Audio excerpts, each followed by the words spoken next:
Good afternoon and welcome to another edition of UK Column Live from our Plymouth studio. It's Friday the 21st, I think, 21st of February 2014. I'm your host this afternoon, Brian Gerrish, and with me in the studio, of course, is Mike Robinson. Are you sure? Well, I was going to say, for those of you who are not sure, I can assure you that Mike is here. I'm not going to reach over and touch him on this occasion. Right, well, weather pretty gloomy outside. We've had the odd shower or so. It's pretty cold today. Forecast variable. We'll leave it at that for the moment. We are going to start off straight away with an update on child abuse campaigner Robert Green. We spoke to supporters and family members about 1 hour ago. They were present at Aberdeen Sheriff Court, and this is the picture of the court here.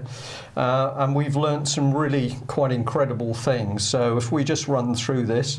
So we understand at the moment Robert is being held in cells at Aberdeen Sheriff's Court. His case has not been publicly listed, so of course this means that for family and friends it's very difficult to track down exactly what's going on. And as Mike mentioned just before we started the programme today, this was exactly the same trick that was used when Roger Hayes went through the court system and was jailed as he was fighting council tax. So this is the game that basically you keep the case itself away from the gaze of publicity. So of course the dirty deeds can be done in the dark. So we understand that the case is to be heard in a closed court. This is more properly described as a star chamber. And yesterday we showed that former Procurator Fiscal Eilish Angelini was actually being quoted saying that she thought it was absolutely vital to get transparency into the courts, and she thought that TV cameras should be installed so that people could see what was going on. Well, that is, of course, unless they take people into courts that haven't got TV cameras. So either the lady is a little bit confused or there's something very devious going on in Robert's case. So there we are. Robert's family and supporters can get no information regarding the time, venue or the protocol for the hearing. What we mean by that is whether it will indeed be a star chamber or whether public and reporters will be allowed in. But the information we have at the moment is that is not to be the case. And this is something that we're very, very concerned about. Basically, the Scottish authorities have done everything possible to prevent Robert from securing his own solicitor and legal team. This has been made very complicated by the fact that initially he didn't have access to phone calls. He wasn't able to communicate with friends and family. And then the timescale that he's being rushed through the court system means that he's been unable to pass the necessary documentation for legal aid and secure his own preferred representative. Now, Robert, we know, is highly suspicious of the official people offered to him, and therefore he's chosen to represent himself. But as we say on screen there, this in fact makes him very vulnerable in a very interesting Scottish court system. Now, we understand from family members that if Robert doesn't get bail during a hearing today, should that hearing take place, that a further hearing is already planned for the 28th of February 2014. And it would appear that there are efforts to keep Robert Green away from the Rustage case, where another member of the public has been publishing material accusing Eilish Angelini of failing to act properly over the Holly Gregg affair. So two cases, if you like, linked with a common witness, which would be Robert Green, and it would appear to us that there's some sort of effort to keep Robert in the system at the moment. Did you say something, Robert's on remand, but you said he was actually being locked up for, what, 18 hours a day at the moment, or longer? Yes, that's correct. So That's pretty harsh for a remand prisoner, isn't it? It's very harsh, I think. So Robert is in Perth prison. He said he's been very well received by the prison staff and certainly by the other inmates who know a great deal about him. And of course, he said that many of the inmates have known only too well about the corruption in the Scottish legal system. But yes, Robert has said that he's being locked up for a minimum of 18 hours a day. What has he done? What has this man done? He's got out there to campaign on behalf of children who've been abused, and he's put himself forward to try and take the lid off the cover-ups of child abuse, both north of the border in Scotland and, of course, in England. Now, we're going to bring you back to this subject, and that is that when Robert was taken north of the border, at about midnight, he was taken to the Cornhill Mental Hospital, where he was examined by 2 psychiatrists.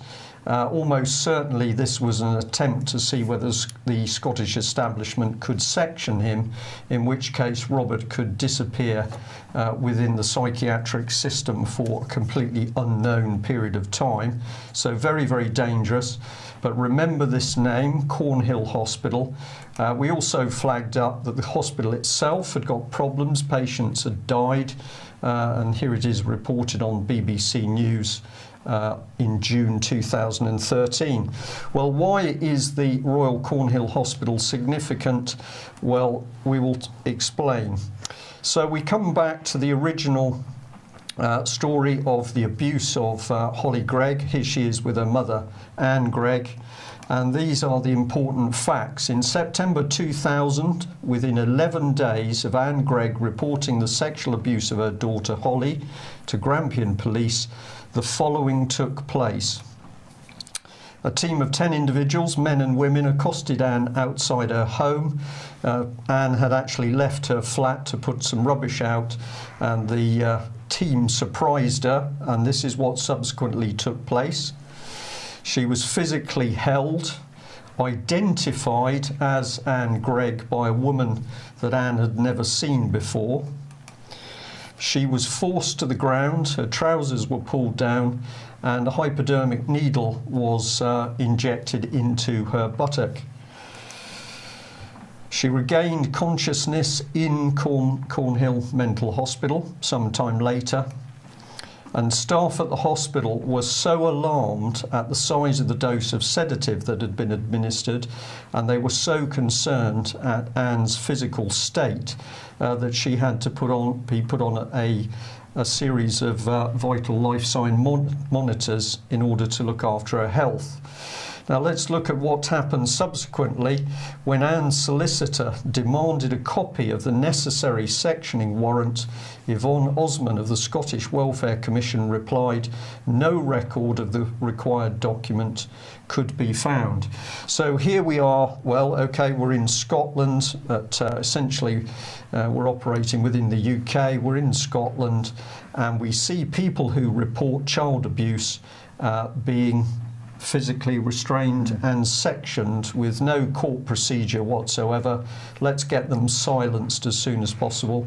And of course, this is the very process that's happened on Natalie and her mother up in Cleveland after they started to expose what they believed to be a paedophile ring operating through the local church and with connections through to Cleveland police. In this case, of course, Robert Green has been dealing with Cheshire Constabulary, and we thought we'd show you the Chief Constable, David Watton, with his harem. And what's significant about the actions of Cheshire Constabulary?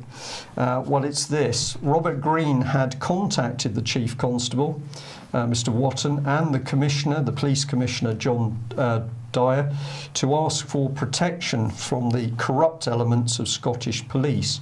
And they obviously took this request seriously because, of course, they allocated a police constable, Gary Smith, essentially to act as a point point of contact for Robert. However, on the 13th of February, when 6 Aberdeen police arrived at his house with a search warrant, but also to arrest Robert, Cheshire Constabulary collaborated in basically in an arrest that should be with no charge. And of course, what was going on was they were again taking Robert's defence evidence. And to date, Aberdeen and Cheshire Police have failed to return Robert's computer and notebooks and the evidence taken during his arrest in 2012. So essentially what we're seeing is that by raiding Robert's home, the police remove the very evidence he's collated to expose child abuse in Scotland. And of course, that is also evidence which is vital to his own defence in court.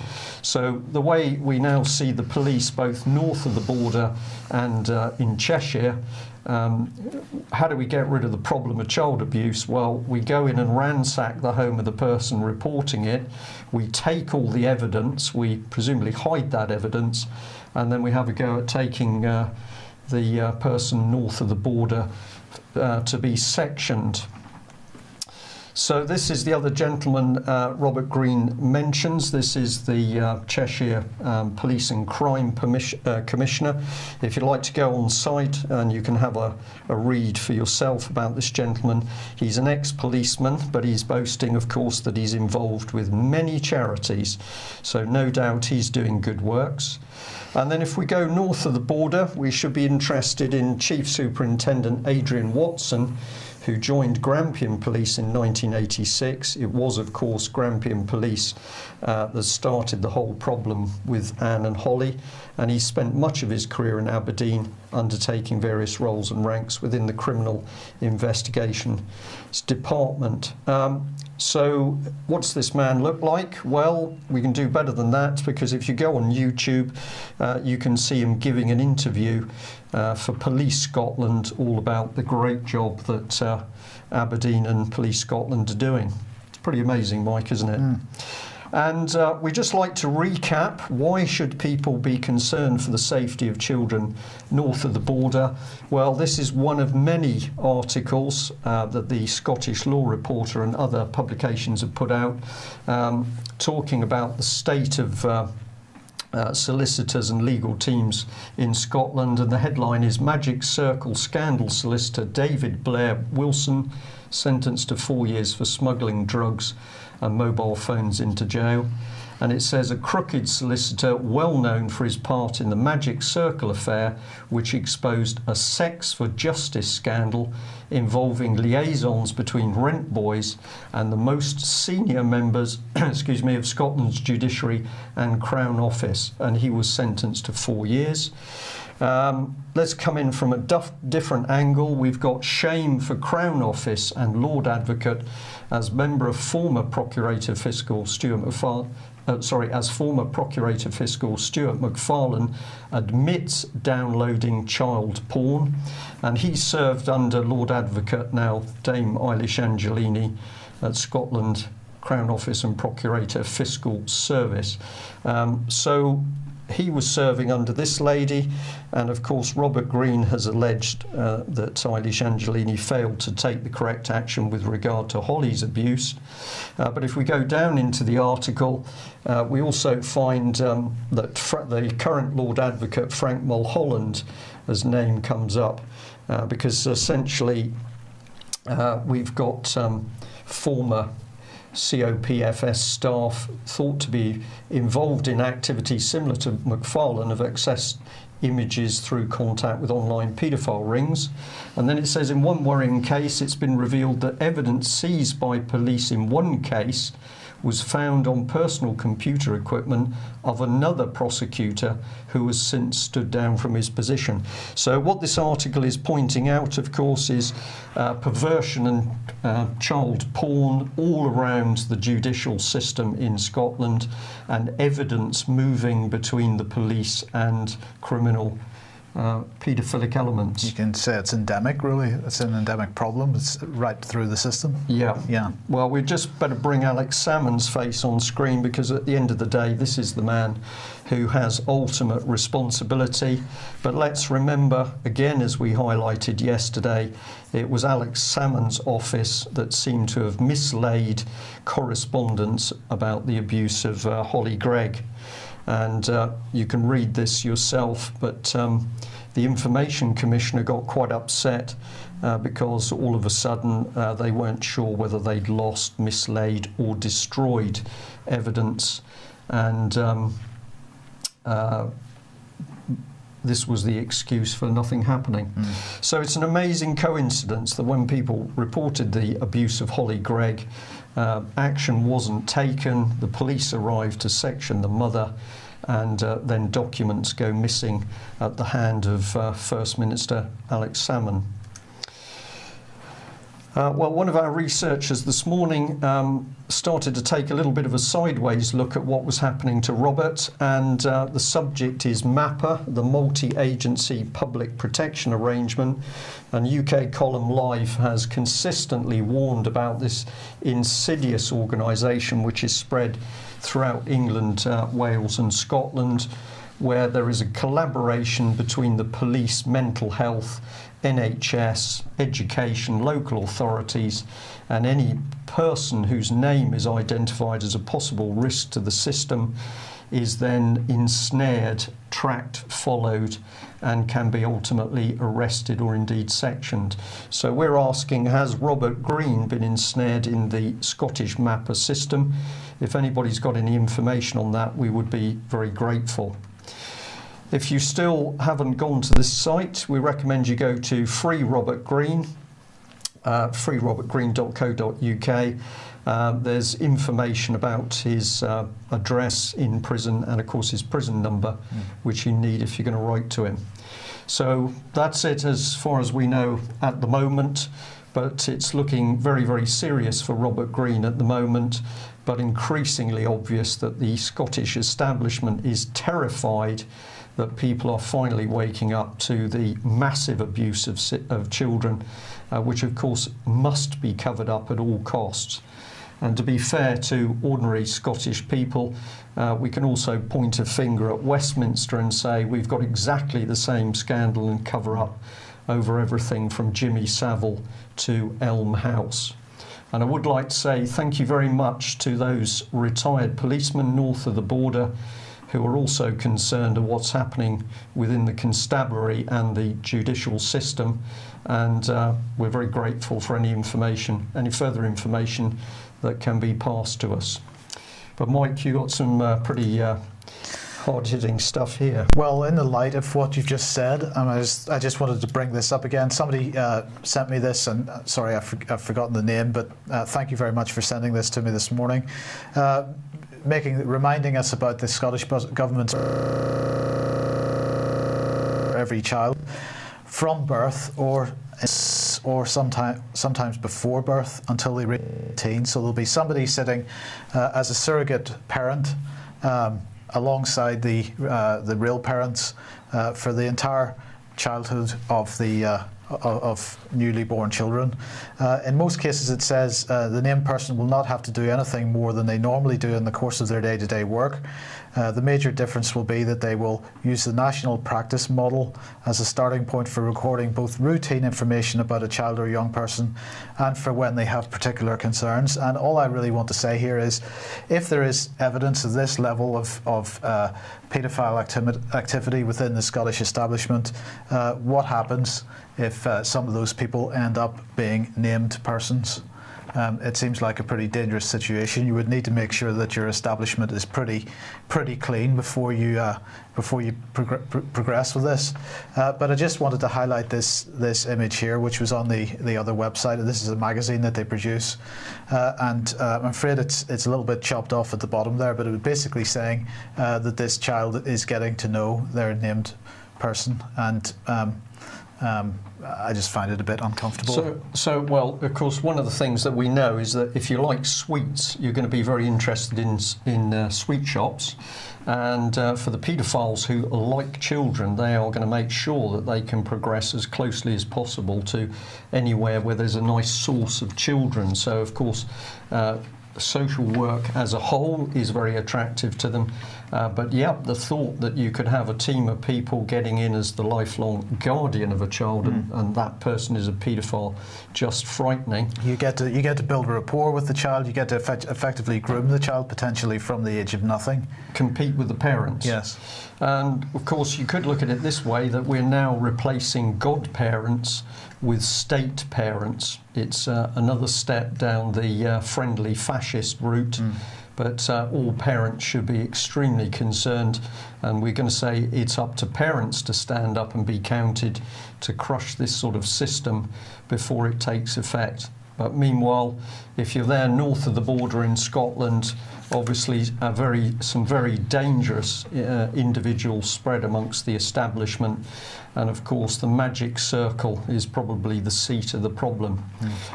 We'll just end on the note of the Violate Club. We've had further information overnight which again suggests that the Scottish judiciary are terrified at the thought of those judges involved with the organisation being named and made public. However, we'll wait to see what the developments on the naming process is, really. Money. So today the Office for National Statistics released the latest government debt statistics, and the news isn't so good for George. January is typically a surplus month because of tax receipts.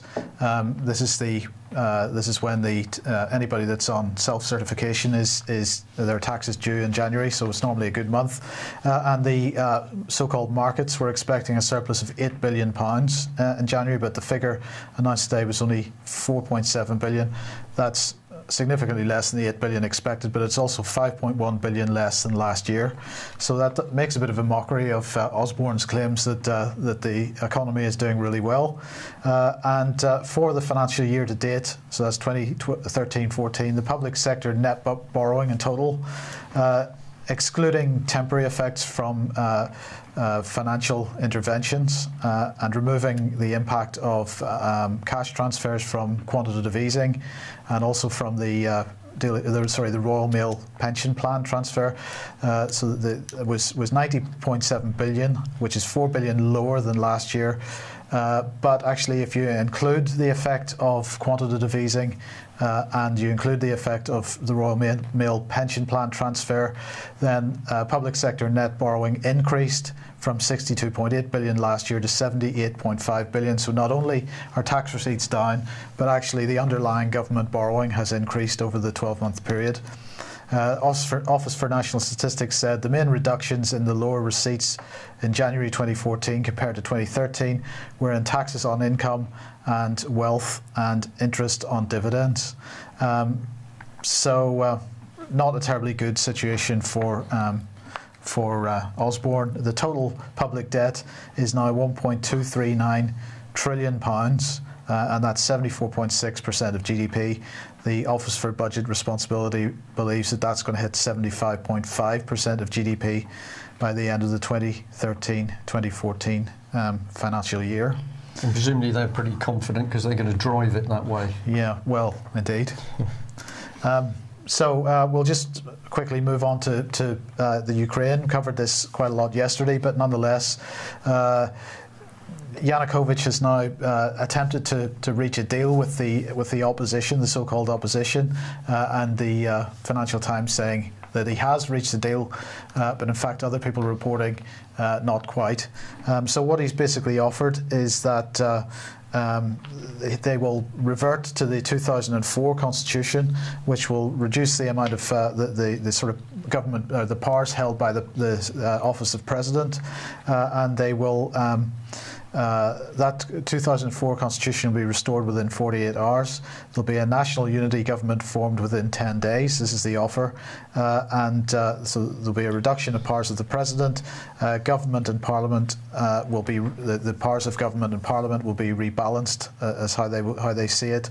And a presidential election will be held after the new constitution is adopted, but no later than December this year. And so just before we came on air, there was no evidence that deal had actually been agreed by the opposition. I don't think they will agree it, actually. So we wait and see. Serious stuff in there. Indeed. Yeah. Obviously, people are still suffering a little from flooding back in this country, and this is an open letter from a bunch of private sector experts on the subject of water management. People from the Landscape Institute, the Chartered Institution of Building Services Engineers, the Institution of Environmental Sciences, Institute of Environmental Management and Assessment, Institute of Chartered Foresters, Institute of Environmental Science again, and so we go on. There's a list of people on this, and they wrote an open letter to the Telegraph. You can go and have a look at it, and they're basically arguing that it's ridiculous that the government did not set up a sort of commission the way that they did for the ash dieback problem, which would bring some private sector and public sector people together to kind of come up with a unified response to the problem. So, you know, it's definitely an indictment of Cameron that these people felt that they had to write to the Telegraph. They're really asking the question, why is Cameron not asked for expert help outside of government?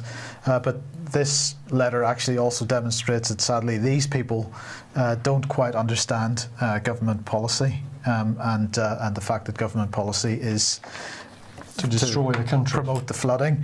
In the meantime, Ed Balls also wrote to the Telegraph, and he's calling for an end to what he says is short-termist salami slicing of flooding spending, and he's calling on Osborne to set out plans for the protection of Britain from future funds. But of course, as you get down through the drivel that he's written here, you find the immortal words.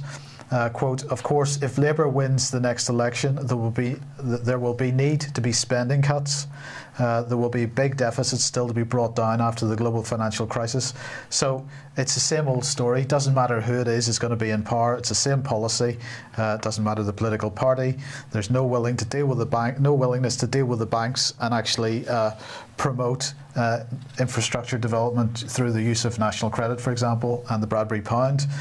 So again, let me just take this opportunity to remind everybody, March the 19th, details will be released in due course. But if you keep March the 19th in your diary, we're intending to meet at Parliament, because that's budget day, to try to discuss the issue of national credit and the Bradbury pound with as many people as possible. Yep. We just say, of course, sorry, just jump back to Ed Balls. This is the man who attended Bilderberger meetings and basically charged it to the public purse, even though, of course, the agreement is that if you attend Bilderberg, you're there as a private individual. But he seems to be happy to play both sides of the line. Yeah. We reported yesterday that Nick Clegg had challenged Nigel Farage to a public debate, and Farage has now agreed to take part in that. He said, according to The Guardian here, he said, I've battled on for 20 years, I've been laughed at, ridiculed, attacked, but at no point in the 15 years that I've been an MEP, at no point have we ever had a full national debate on the merits or demerits of EU membership. Therefore, when the Deputy Prime Minister says he wants to go public and have a debate with me on this issue, I have absolutely no choice. I have got to go and say yes, because we need to have a national debate on what I think is the most important issue this country has faced for hundreds of years in terms of our constitution. I'm looking forward to the debate. I've spent years being told I'm a nutcase. Yesterday, the Deputy Prime Minister challenged the fruitcakes to take part in a national debate. Well, okay, what do you think of that? Well, I think that probably the aim is to make a fool of Nigel Farage. Do you think that's the case? You make a fool of Nigel Farage and you help to undermine the movement to get out of Europe? I actually don't think that's the case. Right. What do you think then? I think that what they're aiming to do here is to bring a fourth party into the to a certain level of credibility in order to guarantee another coalition next time round. Right, so that would mean a proper coalition, so we're locked into a one-party state. I think that this coalition is so unpopular that they're really worried that actually Labour might win an outright victory at the next election, so they're trying to bring in a new dimension to make sure that doesn't happen. Yeah, interesting. Okay, we'll see how it goes. Also be interesting if Mr Farage is happy to actually move away from his paymaster, which of course at the moment is actually the European Union. But no doubt he's got a little bit of cash tucked away there on the Isle of Man. Well, many people are actually saying that it seems that the overall European supranational state plan is to actually push Britain to one side, and we are not to be part of Europe, but will simply be destroyed, flooded, industry closed, total chaos in all the public services. And when the country is suitably undermined, we'll just be dumped as we are offshore from Europe while the big project continues. And I'm beginning to think there's some credibility in that. Yeah. Well, on that happy note, we will end today's programme. Mike's got a little bit of an announcement. Well, a few announcements actually. Tonight, 5 p.m, Liberty Tactics, Lou Collins is speaking to Bill Maloney. We're hoping to stream that out, but if it isn't on our stream, then please have a look at the Guerrilla News Network's website and you'll get the stream there. 6 o'clock, Doomwatch, as usual. Hope to see you there. Next week, there'll be no lunchtime news programmes. However, we've got a Doomwatch special at 2 p.m. on Tuesday, and all the evening programmes will be happening as usual. So we've got a Crane Report on Monday evening, Fracking Nightmare on Monday evening, Health Revolution on Tuesday as usual, and Doomwatch as usual on Friday. Well, we've got a few other things we've got to get done next week. Yeah, but can we say the pause for a week is all good news because it's the result of working on the paper. It's to do with further IT upgrades, which of course all fall under Mike's hand. And generally, some very exciting news will be emerging in the next couple of weeks. And we will have, at each lunchtime, starting at lunchtime at the usual time, every day next week, we will have pre-recorded material going out on the live stream, as usual. So you won't be left with nothing. Okay, and we just end on the final note. Please do all you can to promulgate the news about the arrest and incarceration of Robert Greene.